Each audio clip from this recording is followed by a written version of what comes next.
오늘 우리에게 주신 하나님의 말씀은 누가복음 21장 20절에서 38절입니다. 너희가 예루살렘이 군대들에게 에워싸여 있는 것을 보거든 그 멸망이 가까이 온 줄 알라.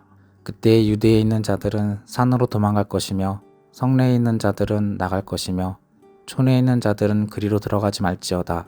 이 날들은 기록된 모든 것을 이루는 징벌의 날이니라. 그날에는 아이벤 자들과 젖먹이는 자들에게 화가 있으리니 이는 땅에 큰 환난과 이 백성에게 진노가 있겠음이로다. 그들이 칼날에 죽음을 당하며 모든 이방에 사로잡혀 가겠고 예루살렘은 이방들의 때가 차기까지 이방인들에게 짓밟히리라. 1월 성신에는 징조가 있겠고 땅에는 민족들의 바다와 파도의 성난 소리로 인하여 혼란 중에 공고하리라. 사람들이 세상에 임할 일을 생각하고 무서워함으로 기절하리니 이는 하늘의 권능들이 흔들리겠음이라. 그때에 사람들이 인자가 구름을 타고 능력과 큰 영광으로 오는 것을 보리라. 이런 일이 되기를 시작하거든 일어나 머리를 들라.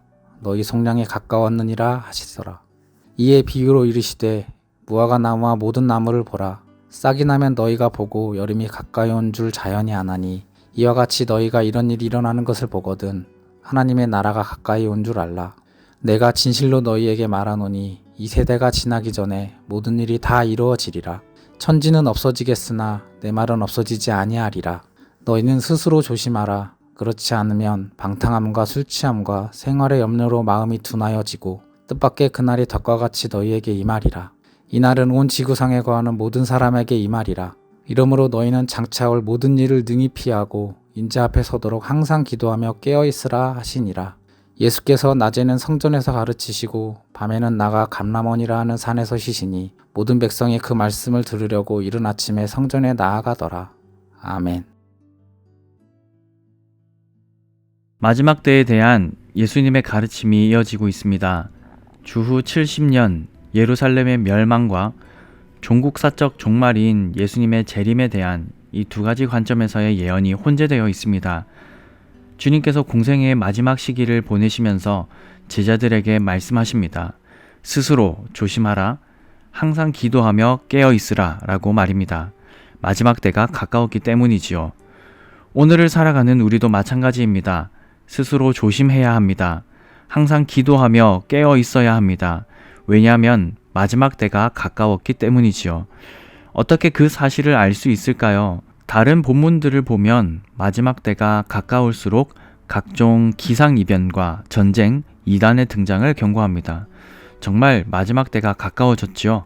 기상이변으로 인한 기후재앙이 끝없이 일어나고 있습니다.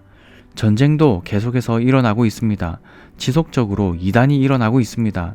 안타깝지만 기성교회에서도 이단적인 여러 모습이 나타나고 있습니다.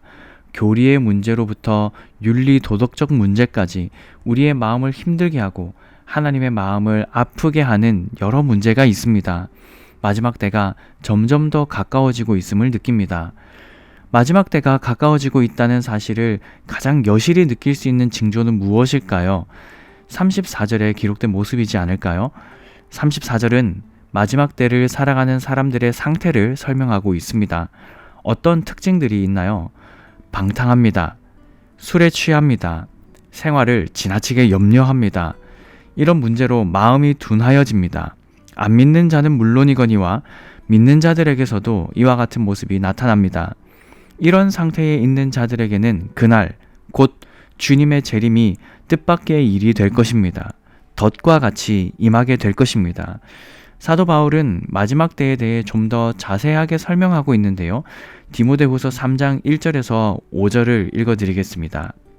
너는 이것을 알라. 말세에 고통하는 때가 이르러 사람들이 자기를 사랑하며 돈을 사랑하며 자랑하며 교만하며 비방하며 부모를 거역하며 감사하지 아니하며 거룩하지 아니하며 무정하며 원통함을 풀지 아니하며 모함하며 절제하지 못하며 사나우며 선한 것을 좋아하지 아니하며 배신하며 조급하며 자만하며 쾌락을 사랑하기를 하나님 사랑하는 것보다 더하며 경건의 모양은 있으나 경건의 능력은 부인하니 이 같은 자들에게서 내가 돌아서라.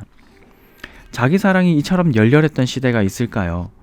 돈 사랑은 시대와 지역을 초월하여 언제나 우리 삶에 가까이 있었습니다. 돈 사랑을 넘어서 돈을 숭배하니 말입니다.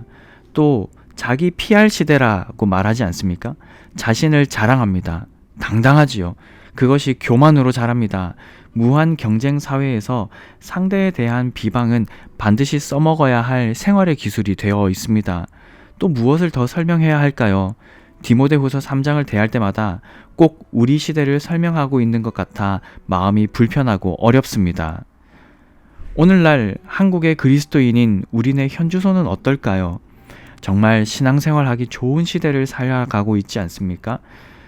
이처럼 교통이 편리한 시절이 없었지요. 교회에 오면 주일학교가 체계를 갖추고 있어서 자녀들을 맡길 수 있고요. 음향, 영상 이런 장비들을 잘 구축하고 있습니다. 모국어로 된 성경과 찬송가가 있습니다. 모국어로 설교를 들을 수 있습니다. 의지가 있으면 충분히 성경 공부를 할 수 있습니다. 기도할 수 있는 공간이 있고요. 찬양을 마음껏 불러도 아무도 뭐라 하지 않습니다. 스마트폰에 성경, 찬송가가 있을 뿐 아니라 각종 설교와 강의와 찬양을 들을 수 있습니다. 시공간을 초월하여 말씀을 접할 수 있는 시대입니다. 이보다 신앙생활하기 좋은 시대가 있었을까요? 열심을 내면 정말 뜨겁게 그리고 즐겁게 신앙생활 할 수 있는 여건이 갖추어져 있습니다. 그러나 아이러니하게도 오늘날처럼 영적으로 냉랭한 시대도 별로 없었을 것입니다. 어떤 시대보다 유리한 조건을 갖춘 시대이지만 그 어떤 시대보다도 더 영적인 것에 무관심합니다.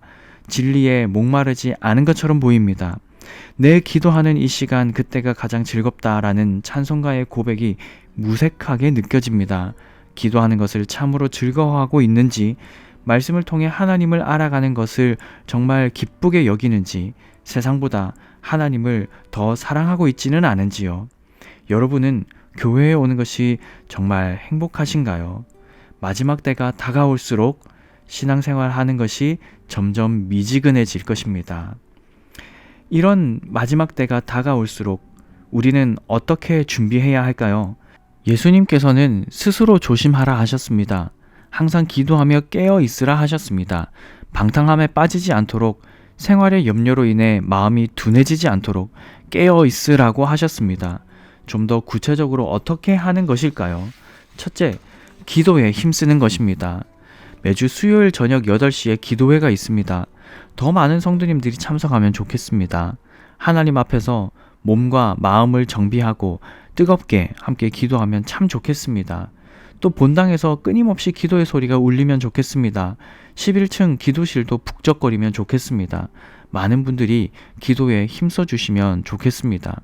기도는 주님과 대화하는 시간이고 주님의 아름다운 관계에 동참하는 비결이며 주님의 영광스러운 역사에 참여하는 길이지 않습니까? 주님께서는 우리에게 시험에 들게 하지 마시고 다만 악에서 구하시옵소서라는 아주 유익한 기도를 가르쳐 주셨습니다. 기도로 이 악하고 음란한 시대를 감당해야 하지 않겠습니까? 기도에 힘쓰는 성도님들이 많아지면 참 좋겠습니다. 둘째, 말씀을 가까이 해야 합니다. 아무리 강조해도 지나치지 않습니다. 왜냐하면 성경 전체에서 말씀을 많이 강조하고 있기 때문입니다. 우리는 말씀을 통해 삼위 하나님을 알아갑니다. 성부가 얼마나 위대하고 거룩하신 분이신지, 성자가 얼마나 아름답고 매력적인 분이신지, 성령이 얼마나 자상하고 따뜻한 분이신지 알아갑니다. 또한 말씀은 우리를 새롭게 합니다. 히브리서 기자는 하나님의 말씀에 대해 다음처럼 말하였죠. 히브리서 4장 12절, 하나님의 말씀은 살아있고 활력이 있어 좌우의 날선 어떤 검보다도 예리하여 혼과 영과 및 관절과 골수를 찔러 쪼개기까지 하며 또 마음의 생각과 뜻을 판단하나니. 말씀은 세상 그 어떤 검보다도 예리하여서 능히 우리의 옛사람을 죽입니다. 그리고 새 사람으로 살아가도록 인도합니다. 말씀은 우리의 삶의 유일한 기준이지요. 무엇이 옳고 그른지, 무엇이 하나님의 뜻에 합당한지를 깨달아 알게 합니다. 특별히 이 악하고 패역한 시대, 음란하고 탐욕이 가득한 세상에서 정결하고 흠이 없는 거룩을 이루어 가도록 돕습니다. 사도 바울은 말세에 고통하는 때를 설명하는 문맥에서 역시 성경을 강조하였습니다.